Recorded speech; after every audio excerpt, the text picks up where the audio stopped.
আল্লাহ রাব্বুল আলামিন বললেন, হে পৃথিবীর মানুষেরা, আমি আল্লাহ রাব্বুল আলামিনকে যদি তোমরা মহব্বত করতে চাও, আমি আল্লাহ রাব্বুল আলামিনকে যদি তোমরা ভালোবাসতে চাও, তাহলে আমার নবীকে আগে তোমাকে মহব্বত করতে হবে।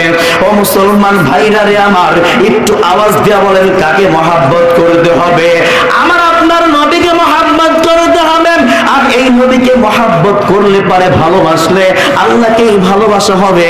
আর আল্লাহকে যেই ব্যক্তি ভালোবাসতে পারবে, নবীর উম্মতের দল, হাসরের ময়দানে তার জন্য জান্নাত কিন্তু কেউ ঠেকাইতে পারবে না।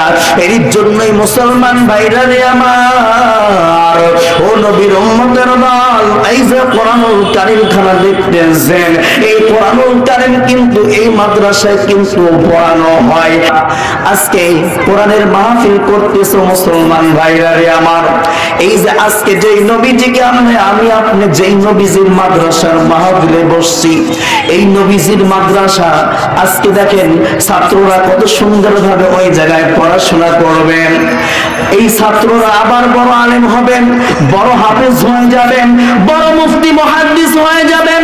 ও মুসলমান ভাইরা রে আমার, ও নবীর উম্মতের দল, গান লাগাও। এই হাফেজ আলেমরা এক সময় অনেক সুন্দরভাবে কোরআনুল কারীমের আয়াত দিয়া দিয়া মানুষের কাছে তাফসীর করবে। এই কোরআনুল কারীম দিয়া ইসলামের ক্ষেত্রে, ইসলামের দিকে এই আলেম ওলামারা, এই হাফেজ তলবে ইলমরা আবার কি করবে? এই হাফেজ তলবে ইলমরা এক সময় যখন টাইটেল পাস হয়ে যাবেন, এই মানুষগুলো যেগুলো ইসলামের দিকে ধাবিত নাই, এদেরকে আবার সুন্দর করে এদিকে আবার ইসলামের দিকে টান নেবেন। ও মুসলমান ভাইরা রে আমার, আল্লাহ রাব্বুল আলামিন শুধু এই কথা বলে শেষ করে নাই। আল্লাহ রাব্বুল আলামিন বললেন, হে পৃথিবীর মানুষেরা, আমি আল্লাহ রাব্বুল আলামিনকে যদি তোমরা মহব্বত করতে চাও, আমি আল্লাহ রাব্বুল আলামিনকে যদি তোমরা ভালোবাসতে চাও, তাহলে আমার নবীকে আগে তোমাকে মহব্বত করতে হবে। ও মুসলমান ভাইরা রে আমার, একটু আওয়াজ দিয়ে বলেন কাকে মহব্বত করতে হবে? আমার আপনার নবীকে মহব্বত করতে হবে। আর এই নবীকে মহব্বত করলে পারে ভালোবাসলে আল্লাহকেই ভালোবাসা হবে। আর আল্লাহকে যেই ব্যক্তি ভালোবাসতে পারবে, নবীর উম্মতের দল, হাসরের ময়দানে তার জন্য জান্নাত কিন্তু কেউ ঠেকাইতে পারবে না।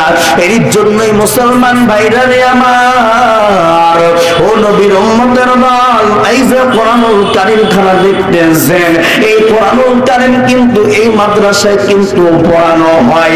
এই কোরআনুল কারীম কিন্তু এই মাদ্রাসায় কিন্তু পড়ানো হয়।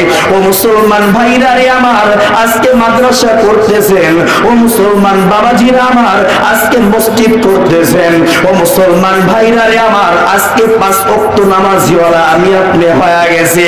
কিন্তু এই কোরআনুল কারীমের মধ্যে থেকে এই কোরআনুল কারীমকে যদি কেউ অপমাননা করে, কথা বলেন, যার মধ্যে 1 জাররা পরিমাণ ঈমান থাকবে, সেই ব্যক্তি কি কখনো কি মেনে নিতে পারবে? কথা বলেন, এই কোরআনকে যদি অপমান করে, সেই ব্যক্তি কি কখনো মেনে নিতে পারবে? ও মুসলমান ভাইরা রে আমার, কখনো কিন্তু মেনে নিতে পারবে না। সেই কোরআনুল কারীম কিন্তু এই মাদ্রাসায় পড়ানো হয়। আল্লাহ রাব্বুল আলামিন আবার ভিন্ন আয়াতের মধ্যে ডাক দিয়ে বললেন, হে পৃথিবীর মানুষেরা, আমি রবকে ভালোবাসতে চাও, তাহলে তোমরা কি করো? আমার নবীজিকে মহব্বত করো। ওই নবীজি, ও মুসলমান ভাইরা রে আমার, নবীর উম্মতের দল, উম্মতি মুহাম্মাদি, কান লাগাও, কান লাগাও।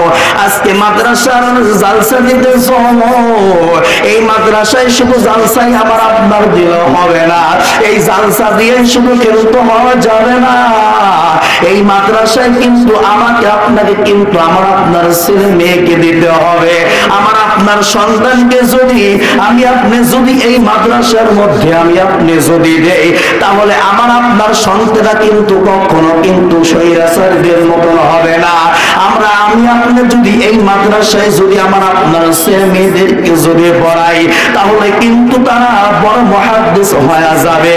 ও মুসলমান ভাইরা রে আমার, আজকে দেখো যখন জানাজার নামাজের জন্য মসজিদের ইমাম সাহেব করে প্রয়োজন হয়, ও মুসলমান ভাইরা রে আমার, তুমি কি ইচ্ছা করলে কি একটা ছেলেকে আলেম বানাইতে পারো না? তুমি কি ইচ্ছা করলে কি একটা সন্তানকে হাফেজ বানাইতে পারো না? ও মুসলমান ভাইরা রে আমার, আজকে আমরা এই দিকে নাই। ও মুসলমান ভাইরা রে আমার, আমরা কিন্তু মাদ্রাসার দিকে নাই। আজকে আমরা কিন্তু অন্য সাইডে আছি। আমার ছেলে উকিল হবে, আমার ছেলে ব্যারিস্টার হবে, আমার ছেলে জজ হবে। ও মুসলমান ভাইরা রে আমার, নবীর উম্মতের দল উম্মতেরা কান লাগাও, হাসরের ময়দানে কিন্তু এদের দিয়া কিন্তু জান্নাতে যাইতে পারবা না, এদের দিয়া কিন্তু জাহান্নাম ছাড়া কোনো গতি হবে না। আল্লাহ রাব্বুল আলামিন কোরআন কারীমের মধ্যে কত সুন্দর করে জানায়া দিলেন, ওয়া মা আরসালনাকা ইল্লা রাহমাতাল লিল আলামিন। ও নবীর উম্মতের কান লাগাও, ওয়া মা আরসালনাকা ইল্লা রাহমাতাল লিল আলামিন।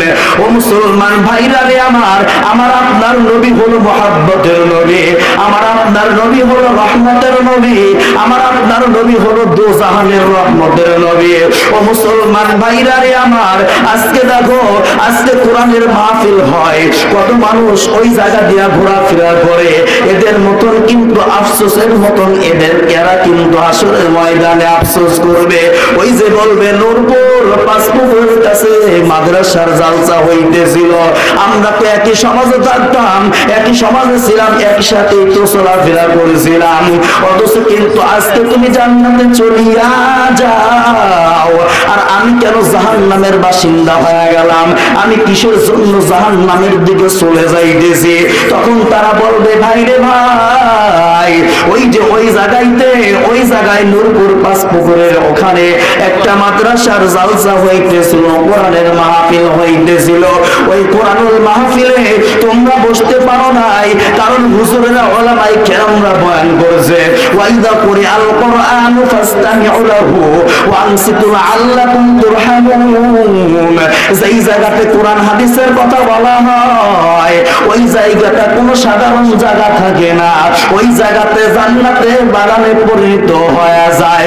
প্রথম নাম্বার শর্ত হইল, ওই কোরআনের মাহফিল থেকে তোমরা সুন্দরভাবে আগে কান দিয়া শুনবে, সুন্দরভাবে শুনবে। প্রথম নাম্বার শর্ত হইল শুনবা। দ্বিতীয় নাম্বার শর্ত হইলা কোন সময় কোন কথা বলে, এই কথাটা কিন্তু আমল করতে হবে। ওই যে ওই জায়গাতে মাদ্রাসার মাহফিল হইছে, ওই জায়গা থেকে আমরা সুন্দর করিয়া ওই জায়গায় সুন্দরভাবে ওয়াজ নসিহত শোনার পরে একটা আমল করেছিলাম, ওই আমলটা কিন্তু আমরা ধরে রাখছি। এই কারণে আল্লাহ রাব্বুল আলামিন আমাকে জান্নাতের বাসিন্দা বানায়া দিয়েছে। ও মুসলমান ভাইরা রে আমার, একটু চিৎকার দিয়ে বলা যাবে না সুবহানাল্লাহ?